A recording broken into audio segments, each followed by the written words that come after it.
Hi, I'm Oliver Gao. I'm the director of Cornell Systems Engineering Program. Today, we're very delighted to have Dr. Andrea Castelletti, who is an associate professor of natural resources management with the School of Civil and Environmental Engineering at Politecnico di Milano, Italy. So his scientific interest focuses on participatory and integrated water resources management, decision and negotiation support systems design, robust and stochastic control of water resources management. And of course, he does another very big part of which is environmental data analytics, which is a very big part nowadays. So Andrea, thank you for coming to us. Welcome to these systems conversations. So thank you very much for inviting me here. It's an honor for me to be here. So I was reading your bio. I was so impressed. Given your young age, you have already achieved so much in many different areas. I think for all of us, we are curious to know. Maybe you could tell us about yourself, your research, and of course your fabulous career. Thank you very much. Actually, I have by training a very kind of interdisciplinary formation. Mm-hmm. So I got a master in environmental engineering and then a PhD in information engineering. So I somehow mixing up process. That's very nice, good combination. Yeah, of process and system knowledge. And I should say my group more or less share the same type of background.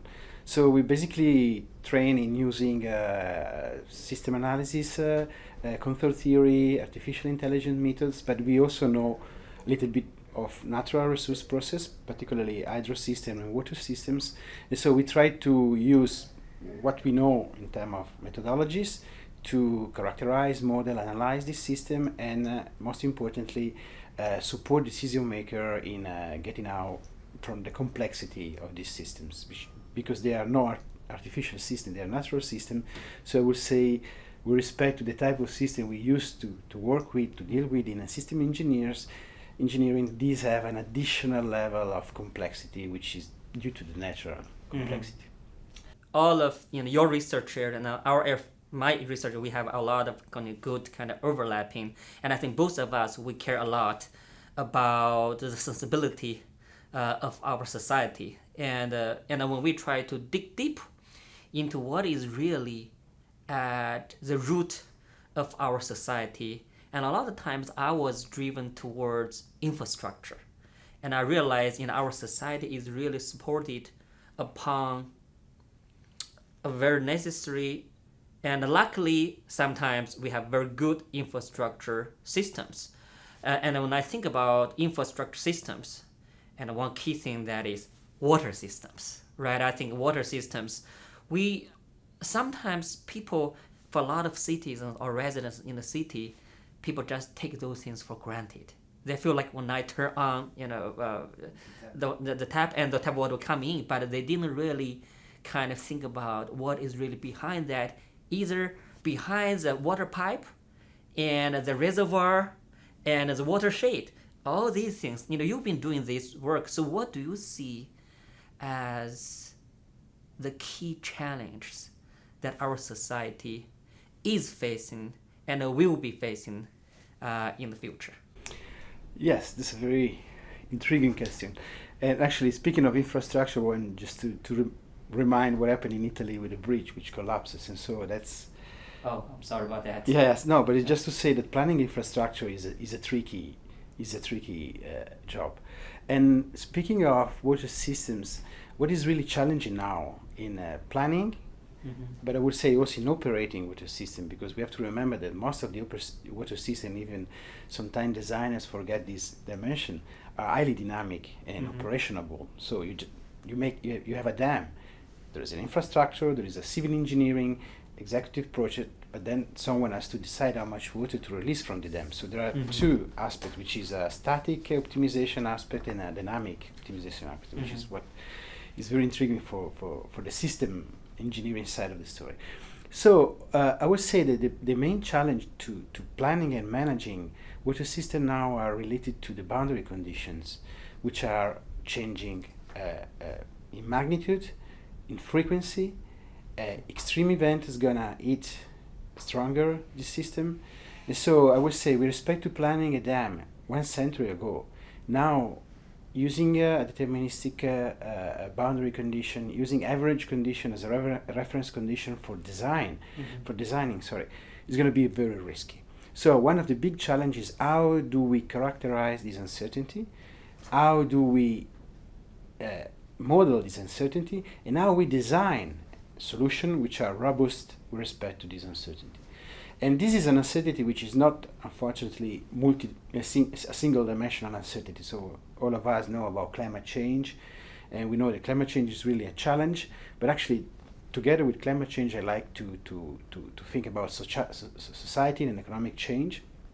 So it's better to say global change rather than simply climate change. Mm-hmm. And this is one of the things we study, which is how covariant climate in society may have an impact in the planning of water resource system. We have a big project in Africa where we're basically proving that sometimes if you move climate and you move, for example, water demand, which is one of the main aspects of socioeconomic change in the future, you see that there may be combinations which are also co-beneficial, so they may generate a better condition, while there are others which are somehow multiplying, have a negative overlapping effect. So there's a multiplying effect in the direction of worsening the system conditions. So I would say changing boundary condition and uncertainty of the future is one of the main challenges we have. A second challenge, in my opinion, is a consequence of this changing condition, which is water systems have been, by the point of view of the governance, very inertial systems.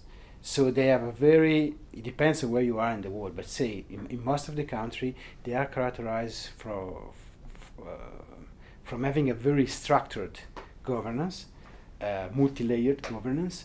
So changes are hard to be done in this system. You have to go through many failures until you are really convinced that a change is needed, which is also probably correct because it's part of the resilience. A big part of the resilience of this system is due to this inertia. And so when I mentioned this, I mentioned the fact that as engineers, system engineers, environmental engineers, we should somehow open our expertise also to social engineering in terms of being able to interact with decision makers, stakeholders in a way which is more effective in transferring know-how, which is now becoming extremely technological, in my opinion, into a system where sometimes practice, daily way of operating the system are extremely simple. But they've been working for a long time. So the point is, the conflict is, why should I change it? I think you mentioned these, several key factors that are really presenting, the challenge with respect to water resources management. Particularly you mentioned these changing boundary conditions. And I really appreciate that you mentioned this, because a lot of times people, when they think about problem, they just go directly to the problem without actually paying too much attention to the boundary conditions, which actually a lot of times where the root of the problem is. And also, of course, you mentioned this uncertainty, right? And to deal with this kind of changing boundary and to deal with this kind of uncertainty, and I saw that your research is really talking about this optimization under uncertainty and also robust optimization. So we mentioned optimization either in our research or in our conversation many times. So I tend to think like people doing optimization research because we want to get to the optimal, the sweetest point. So we always want to find out the optimum. As a result, I was trying to summarize that people doing optimization research tend to be perfectionist, right? You want to get to that best point. And then when you are feeling so good about your research outcome, you feel like, wow, this research is really going to help the practitioners and the policymakers to achieve like what you desire. And then you bring all this research to the real world. And that actually has to do with the third part, like the governance. So when you bring your insight, your knowledge, your findings to the real world arena, and you tell people, and I assume that not all the time your advice will be adopted, right? So I think one thing while we're doing research, and another thing is really how can you cross this Death Valley of academic research so that we translate our optimized research into the practice. Do you see any discouraging or encouraging trends in the governments? Well, the point that the optimization has always been perceived as a form of perfectionism, and I would add a scaring perfectionism, is true. And especially in the water system domain, there's still this discussion about optimization versus simulation. Like optimization is a category of the word, and I don't like much this, because my point of view is that optimization is simply a way of searching a space of decision that you may not need to use. I mean, if you have to select between three single items, you try all three, you look at how they perform, and you just rank them. But when you are in a complex system and you have many multiple combination of action that you want to assess, and these make a sort of infinite domain, then the curiosity to find something which is very good with respect to just sampling 3-4 points, in my opinion, is something really important. So the first part of my response to your question is probably we have to be better in explaining what we're doing to policymakers. So we are not just crunching number, trying to be perfect, trying to find a minimum of a function. We're starting from reality, and we try to get a better solution, which not necessarily is the optimal one, but is ameliorating the current setting. So we've been doing some experiments, especially in Australia, where they've been designed in a traditional way, water reclamation, water quality, say, type of project like mixer in river to improve water quality and so on. So we've been showing quite effectively, for example, they put these two mixer in a position which was rationally the right position, because very close to where the water is extracted and then used for drinking water supply. So you want the water to be clean in that point. So what do you put the mixer there? Say we run an optimization, and we basically were able to prove that by just moving the mixer 1-2 kilometers upstream, there was a non-linear effect. They were not taking into account of a kind of stream in the lake, which would have amplified the effect and get a better improvement in the water quality. Just to mention that sometimes, I mean, optimization explaining in terms not of finding the best, but moving and changing your existing solution into a new point may improve things. That may be a way probably to convince policymakers that this sophisticated math is not just a sophisticated math, but a way of getting things better in their daily work. I think I understand your point. I think I'm trying to summarize. I think you pointed out a very important kind of philosophy for researchers in conducting research that can be translated into impacts. I feel you are saying, yes, from an optimization research point of view, we are trying to optimize this system. However, our contribution to the society is really through our research. How can we get the decision makers and the policy makers not directly to the goal, but onto a pathway towards? Right, towards. Right, and also because, and then as they move forward, when they get to the next stage, and when we update our initial and boundary conditions, we run our model again, and probably, the new goal might be different from based on the previous boundary and initial condition. And then we're not going to send them to the goal. We send them on the path. So which means that we are helping them always on a path, searching for the best, but not, just go directly to the best, because even the best will change. Yeah.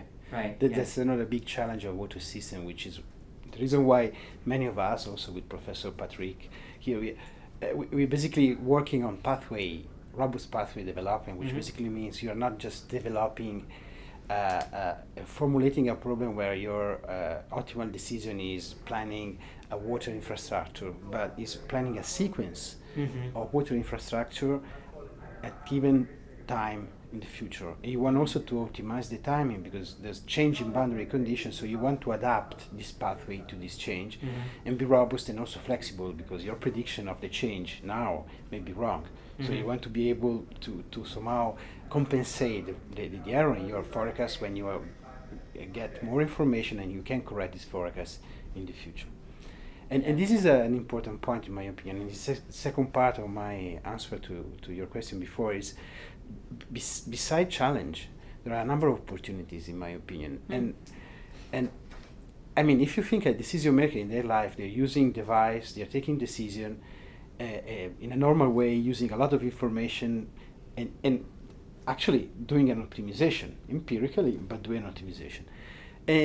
It's very strange that when you move to making decisions in the real world, all this complexity is not really dealt with.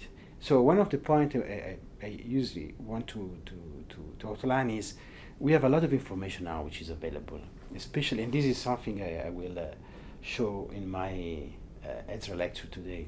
Yeah, I look forward to that. Which is actually, we really are now able to measure in a sort of pervasive way everything. And so if you look at how much of this information is actually used in decision, it's very little.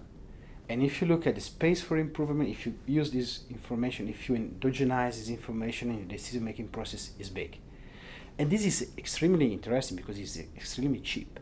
You don't need to build infrastructure, you don't need to develop anything. You just need to develop a better algorithm which on the same computer or maybe on a larger computer facility, but this is not a problem now, can assimilate this information and provide better decisions. This is a key point in my opinion. And so this is also the reason why we're working a lot in these data analytics things, which in my opinion is going to be in the future something which will provide also in the water system domain a big step in improving the efficiency of the operation of many of these infrastructure. That's also, I feel, a very innovative kind of view that you have, and also your approach to our, like water infrastructure systems. I work on transportation, and you working on water. The thing is that whenever, I think the society is really about a supply and demand. Basically, there is a supply of infrastructure, and there is a demand of infrastructure. And like when you have congestion and you have not enough water, and usually people think about, we're lacking supply. We'll invest more in this infrastructure. But now I think you pointed out a very nice approach. So if we take advantage of all these existing information technologies, and actually by optimization, we can use the slackness, the slackness of the capacity in the existing infrastructure, which is exactly like kind of what is happening now in transportation with this kind of shared use of cars. Yeah. Right? We increase, I really like your approach, kind of using the soft power, the algorithm, the optimization tool to increase the productivity and efficiency of existing infrastructure. Yeah, and especially just to mention an example which is very relevant in water system, now moving more towards urban water system. We've been involved in a project and where we were actually using smart meters for measuring high resolution water consumption, and then from this high resolution data extract profile water consumption. So we were somehow spying people in the way they were using water, and so we were building a behavioral model of water consumption. And actually we realized that if you have model like that, you can play and you see that there are small and marginal improvement. For example, you run an awareness campaign, you get a reduction of 3%. It's not much, but it's 3%. Then on top of that, you add a better management of the water distribution network. You gain another 5%. So the idea is that probably we should also think of integrated solution, which the single action has not a big impact, but it's the integration of this action supported by this information cube that now we have, which should bring us in a situation to respond to critical events. we've been thinking about this. For example, in Italy now, in the last year, we had a quite big water crisis in summer. Rome, for example, ran out of water. Maybe you heard this on the news. And we realized that actually you can either invest on exactly expanding the capacity and having more water, but if you don't have water, you also have to act on the water demand side. And on the water demand side, you feel like, oh wow, how can I get the same amount of water of a new large reservoir? But playing with numbers, we realized that a reduction, like people know better how to use the water, reduce showers, so an improving behaviors, an improvement in infrastructure by detecting leakage. For example, post-meter leakage, which are those type of leaks that you have in your home, are always underestimated, but they are quite a big share of the leakage. So there are a number of things that all together may bring to solutions which are, again, low cost, soft in terms of impact, and especially they are reversible. I mean, if you build a dam, you have to attract large investment, and you have a big impact which is going to last for a long time, and you cannot change and make your solution adaptable. Yeah. While those type of integrative solution, soft solution have the advantage to be flexible, to be changed and adapted to changing conditions. Because again, one of the things, in my opinion, is that we now have a pretty good understanding of the climate system. So that I would say that climate prediction, and you can see actually quantitatively this in the outcome of the different climate models, they are somehow converging now. So this basically means that the knowledge we have of the climate system is improving. That's right. So on these models are more trustable and so on. And another thing is projecting society. And if you look back at the last 10, 20 years, you see how big was the boost in many sectors of the economy, and how our life changed. I don't know how good we can be in projecting socioeconomic change in the future. So I agree with you. So it seems like, while we are looking at a water system that seems to be a physical infrastructure, but the real challenge comes from the human side. Exactly. I think so. I really appreciate that you also mentioned this human behavior, these social science aspects, and also I think you mentioned several times it has to be an integrated approach, right? Integrating climate models and physical water system models and social system models. So now you also talk about the hopes which make people feel, and also myself feel, like optimistic.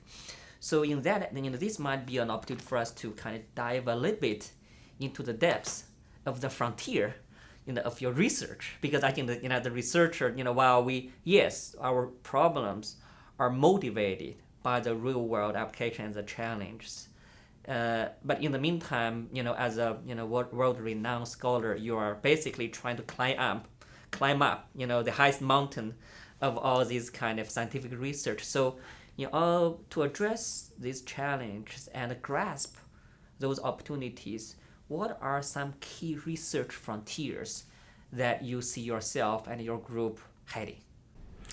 Well, one frontier is the one that you just mentioned, which is the behavioral component. We've been used to explore, digging deeper in the natural uncertainty, those coming from hydrology, climatology, but we know little about ourselves and how do we behave.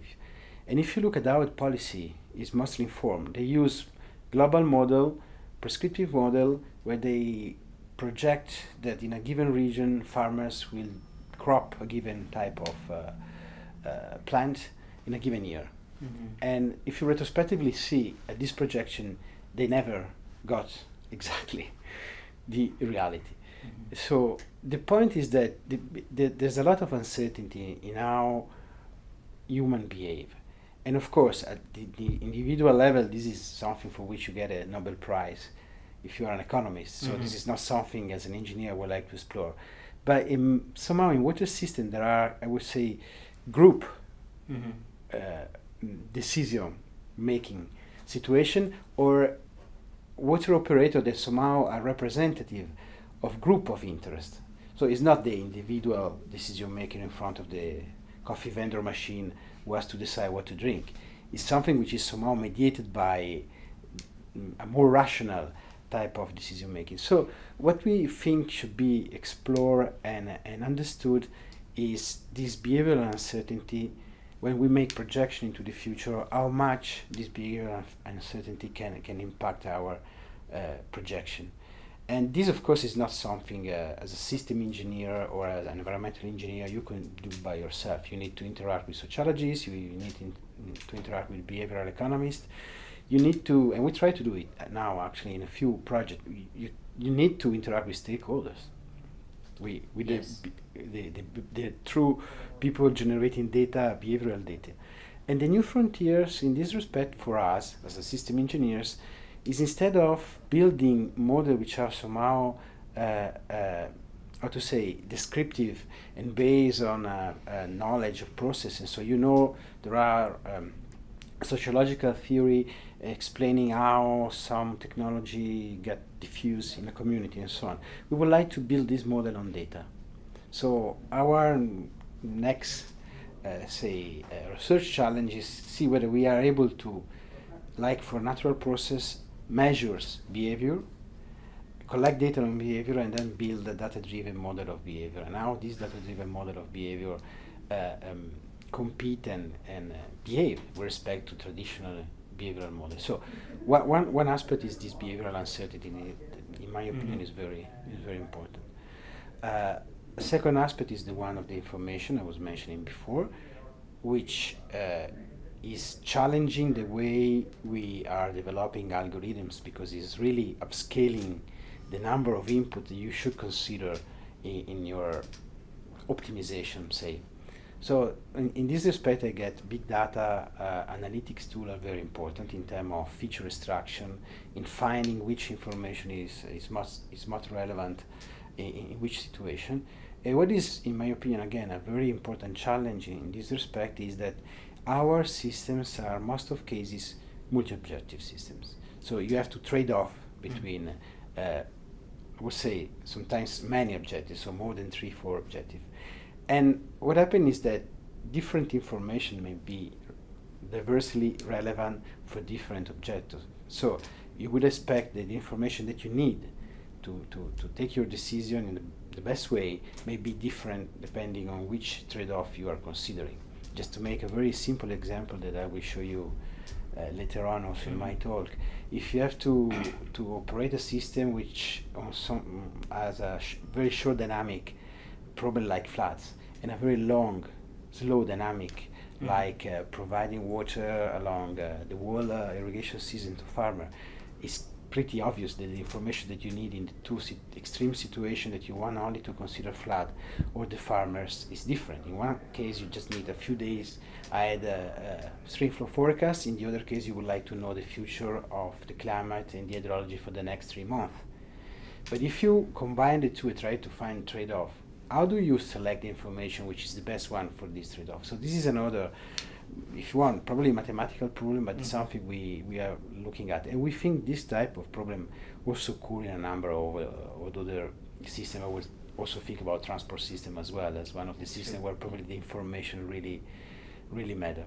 You mentioned, I think, the 2.1 is kind of a data-driven behavior model, so that can quantify, that can characterize uncertainty of this human behavior, and also, and in the end, even with this thing, and then you talk about, when we try to build this multi-objective optimization like tools, and how do we trade off across all these different objectives? Of course, kind of concerned by different stakeholders, right? Because they all put different weights on different objectives, right? So with this, while we nowadays we're emphasizing all this advantage of this big data, but in the meantime, like we as traditional engineers, we have the engineering research, we have built all these models. So what do you see the relationship between data, which it now becomes plenty, and also the model? How do we, as a researcher, right? So how do you view these two parts or two approaches, and what do you see the future of these approaches? What are going to be their relationships? I would expect that probably an hybridization of data-driven and process-based modeling would be probably the more balanced and also like to be solution. I'm saying this because, for example, in our systems, water system or natural system in general, on somehow, if things are changing, relying on data, which are observational data, not only means that you are blind with respect to the future. How can you extrapolate your model behavior into the future since you only have a realization which is related to the past, that you know the future is going to be different? In this sense, process-based models are extremely important. At the same time, I guess it is what basically happening.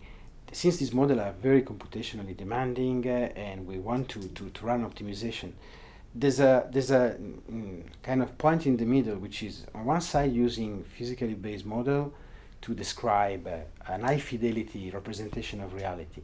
On the other side, use data-driven approach to make surrogates of this model, which can be used for computationally simplify the problem and find optimum solution.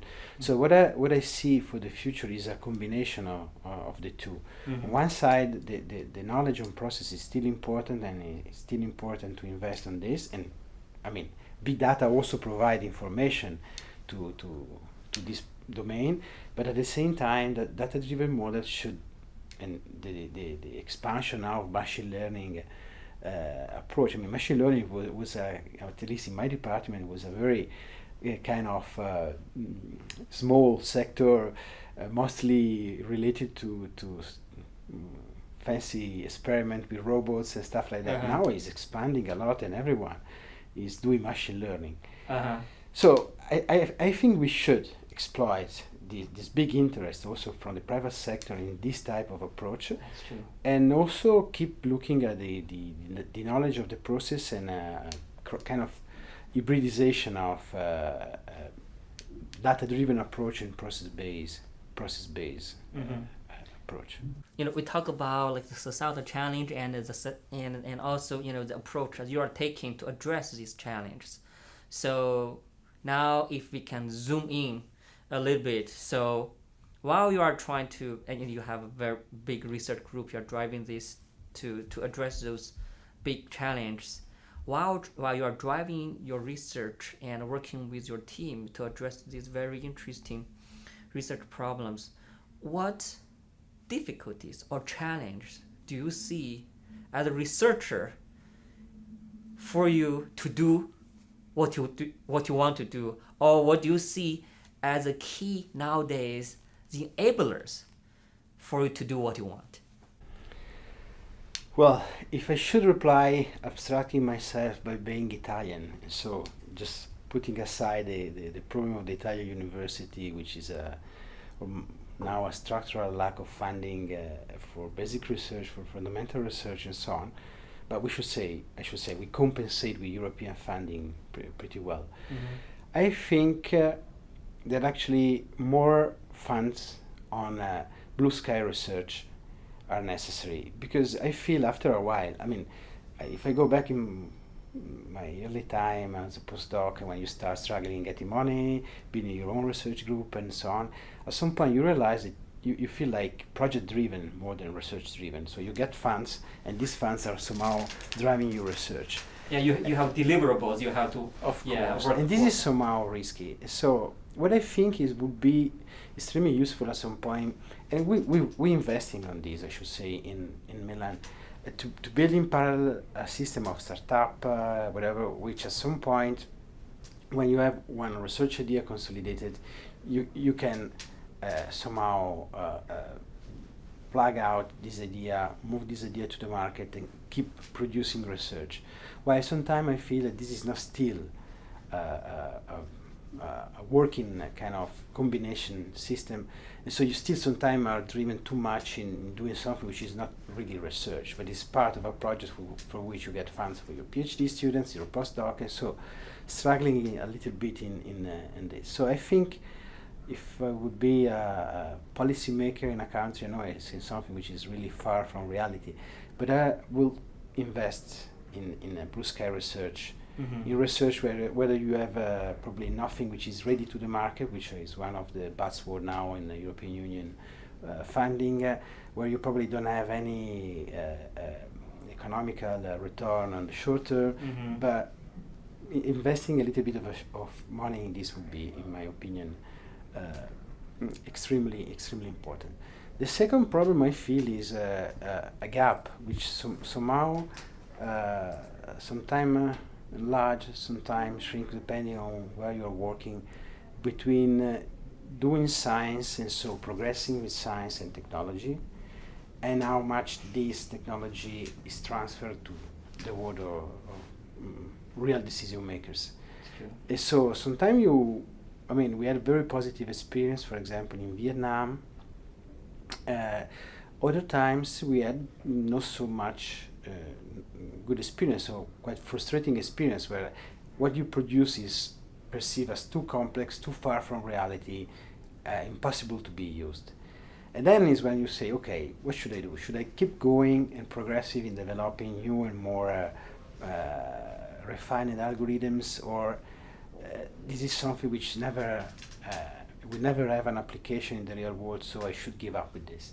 This is somehow a frustrating point of view. It's also the reason why we somehow moving also our step now in new research domain, which are more related to looking at the climate policy, so looking at more long-term decision where probably you have a larger space of influence with respect to decision makers, because the horizon is longer, and so this situation is similar all over the world, the US, Europe, and China, right? So I think kind of while as researchers, it's really we have the luxury to be able to look longer term, while in the practical world, either government officials or industry leaderships, they, due to whatever driving force behind them, they have to look at things in the short horizon. Yeah, exactly. Right, we probably have to do completely different time horizon and associated agenda.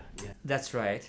But one thing though, I think kind of you're leading us to, when we are looking at this difficulty, and also in the end, the research is done by researchers, that professors, postdocs, PhDs, and the students. So which means that we both are in the universities, and the universities are essentially, we are not only doing research, we're talking so much about the research such that a lot of times people forget, or actually we are educators, right? So so in that sense, I think kind of I want to bring us back to this program as a whole. We have this Cornell Systems Engineering program. Actually, this program was started about 20 years ago with a very strong industry partnership.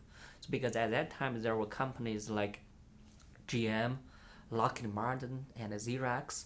They want their this company where they had a great need, and today also they're still having great needs of systems engineering, but there were not many good system engineering programs. So these industry partners worked with Cornell to start this system engineering program. So actually one of the philosophy which I definitely embrace is that you can see that we are in civil and environmental engineering. There are people in mechanical engineering. There are people in operational research. Not very often we, unless our research touches upon, otherwise we don't talk to each other. We are all in our individual silos. However, now look at the challenge you just listed, or this water challenge. You're talking about human behavior. That's not in the traditional even engineering college, right? So that's why this Cornell System Engineering program was established. It was established as a program, not as an individual department. So we draw faculty from the department, from all the departments. So and also we draw faculty just purely due to their interest. This is totally voluntary, right? Fortunately, I think we have a good number of people who are interested, who see the value of this. So we started this program 20 years ago, and then 10 years ago we started this kind of distance learning. So by the way, 20 years ago we started this Master of Engineering, which is a 1-year degree program. And 10 years ago we started this distance learning, especially serving all these industry partners because their employees cannot come to campus while they're working to take the courses. And then for about 5 years ago, and the program was in such a situation that our faculty, we start thinking, we know like in Cornell is a research one university, right? Yes, now you have a good education program, but we want to put the Cornell system and also on the research map. So we decided to start our research arm, actually this Ezra speaker series. I started about 5 years ago. I will have been organizing. So this when we start research, the seminar series is the best way to bring in the talented, great speakers to open our eyes to the outside world. So, and then about 4 years ago, we submitted a proposal to education department for a PhD program. So actually, when we start our PhD program, we dropped the word engineering. We say PhD in systems, because we realized we want to emphasize, system approach is not only just limited to engineering. So now we have the PhD program launched 2 years ago. This year we're having our second cohort of the PhD. So just give you a sense, actually, I so far have recruited 4 PhD students. One with a background in industrial engineering, traditional engineering background, another one in applied math, and the third one with a bachelor's and a master's degree in philosophy. And the fourth one with bachelor's and a master's degree in economics. But they're all coming to this PhD in systems. So I just want to give you a context because I saw that you have a very cross-disciplinary background. So I think we, for our program, what advice you would provide to us as a faculty and also to our students, because I feel you are such a successful even you are in civil engineer, but I really think you are a wonderful systems engineer, so a scientist. So what would be your insight? Well, I think this initiative is a great one, and I would love to have done my PhD in system in Cornell then, because one of the problems we have actually is that we try to do something similar in Politecnico di Milano, because you realize that there are many of us now working at the boundaries of a traditional discipline. So I'm formally in Italy, I'm under the umbrella of automation and control, but obviously I'm dealing with system where the knowledge is pretty, say, on the boundary of traditional automation and control studies and applications. I have friends in a similar situation in the energy department, friends in a similar situation in the management department, and so we realize it's time probably to think a system as a very cross-cutting topic, which is mixing also architects, for example, or philosophers. Yes.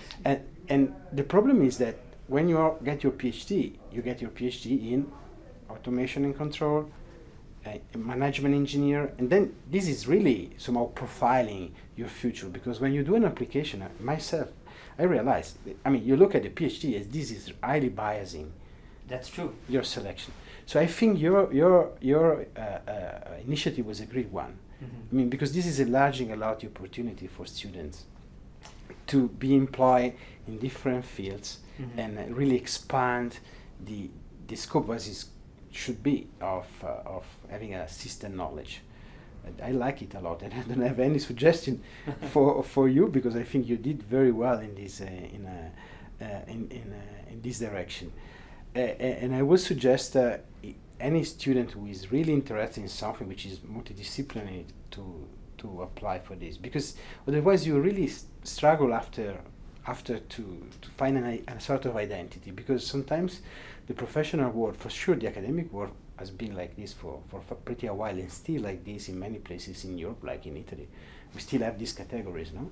So if you want to get promoted as a full professor, you have to get an habilitation as an automation and system professor. And they may not recognize that publishing on natural sustainability is relevant for that type of domain, which may be also correct somehow. But you would expect that enlarging the scope of what you do into other domains should be a positive type of thing. So I really like this idea of a PhD in systems. Oh, yeah, thank you. And also, and I really want you to thank you again, for coming here. And also, I want to let you know that for this program, and I'm designing what I call Ezra System Scholars. So we'll engage with people from industry, people like stars like you in the research academic field. So we'll have opportunities. Of course, in the future, whenever you become available. So here, of course, this time Pat brought you here. Thanks to Pat. But I just want to let you know that there are going to be a lot of good opportunities that we would like to keep engaging with you, and so that we can benefit from you. It'd be a pleasure for me because I like a lot staying here. I like Ithaca, I like Cornell University. I will like to intensify the relationship with the system group, and also I have a great host, which is Professor Reed, and so everything is good. Wonderful. Thank you very much. Yeah, thank you.